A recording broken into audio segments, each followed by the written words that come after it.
అన్నదాన మహిమ. ఈ కథ అశ్వమేధ పర్వంలోనిది. వైశంపాయనిచే జనమేజయునికి చెప్పబడింది. ధర్మక్షేత్రమైన కురుక్షేత్రంలో అతిరథులు, మహారథులు ఎందరో కన్నుమూశారు. 18 అక్షోహిణుల సేనలో కురుపక్షంలో అశ్వత్థామ, కృతవర్మ, కృపాచార్యులు మిగిలారు. ఇటు పాండవులు 5, కృష్ణుడు, సత్యకి మిగిలారు. ధర్మరాజుకి పట్టాభిషేకం జరిపించారు. అంపశయ్య మీద ఉన్న భీష్మ పితామహుడు సర్వధర్మ విషయాలు బోధించి ఉత్తరాయణ పుణ్యకాలం ప్రవేశించగానే యోగ మార్గాన్న దివ్యలోకాలకు చేరాడు. జరిగిన సంగ్రామంలో ఆత్ములు, ఆత్మీయులు అందరూ మరణించారనే బాధ ధర్మరాజు మనసుని కకలావికలం చేస్తోంది.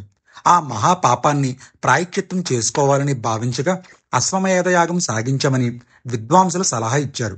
వారి ఆదేశానుసారం అశ్వమేధ యాగం ప్రారంభించాడు. దేశ దేశాల నుంచి చక్రవర్తులు, విద్వాంసులు ఎందరో వచ్చారు.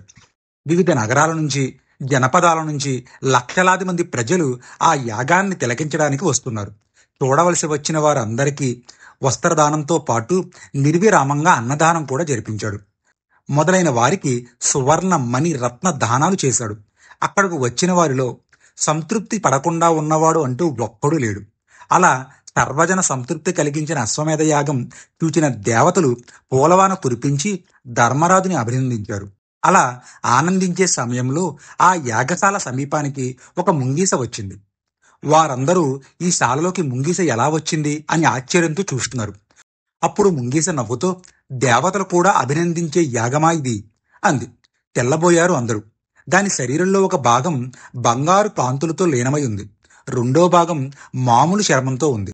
సక్తుప్రవస్తుడు ధర్మబుద్ధితో పోలిస్తే ఈ యాగశాలలో జరిగిన దానం ఏమాత్రం అంది. అందరూ తెల్లబోయారు. దాన్ని చూస్తూ, ఎవరా మహానీయుడు, ఏమిటి ఆయన కదా అన్నారు. అలా వారు ఆతృతతో అడగగా, సావధానంగా వినండి అని ఇలా చెప్పింది. ఈ ధర్మభూమి అయిన కురుక్షేత్రంలో చాలా కాలం క్రితం సప్తుప్రవస్తుడనే పేరుగల గృహ యజమాని ఉండేవాడు. ఆయనకి ఒకే కుమారుడు ఉండేవాడు. ఆ అబ్బాయికి కూడా వివాహం అయ్యింది. వారు నలుగురు సర్వభూత కోటిని దయతో చూస్తూ కామక్రోధాలను విడిచి తపస్సు చేసుకుంటున్నారు. కొడుకు, కోడలు ఆ వృద్ధులను సేవిస్తూ ఉండేవారు. ఎవ్వరికీ హాని చేయకుండా ఏ పూటకు ఆ పూట దొరికిన దానిని తిని సంతృప్తి జీవితం గడుపుతున్నారు. పరబ్రహ్మ మీదనే మనస్సును నిలిపి జీవితం సాగించడానికే ఆహారం తీసుకునేవారు. ఈ జీవితం కూడా పరమేశ్వర ధ్యానానికే అర్పించేవారు.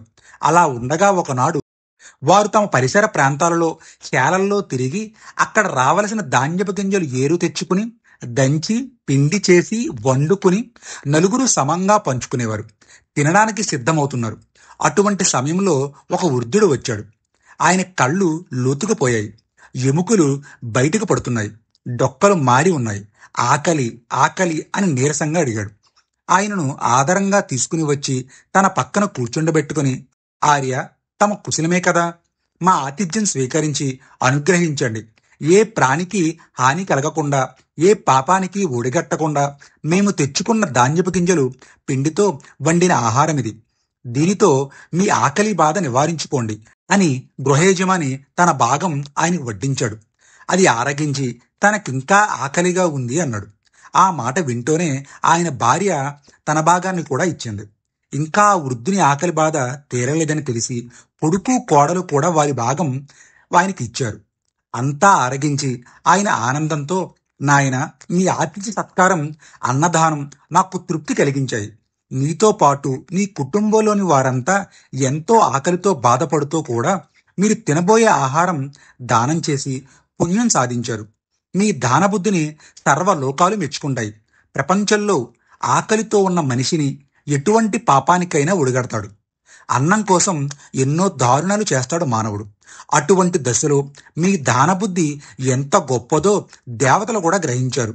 దయగల గుండె కలవారే ఆశకు దూరం అవుతారు. ఈ రెండూ ఉన్న మీకు దివ్యలోకాలు లభిస్తాయి. ఆకలితో అలమటించే ప్రాణికి ఇంత అన్నం పెట్టడం కంటే ఏ దానము గొప్పది కాదు. అటువంటి అన్నదానం చేసిన పుణ్యాత్ములు మీరు అంటుండగా దేవతా విమానం వచ్చింది. వారందరూ ఆ విమానం ఎక్కి వెళ్ళిపోయారు. ఇదంతా వింటూ చూసిన నేను వారు వెళ్ళిన అనంతరం ఆ ప్రాంతంలో ఆ అతిథి పాదాలు కడిగిన చోట తిరిగాను.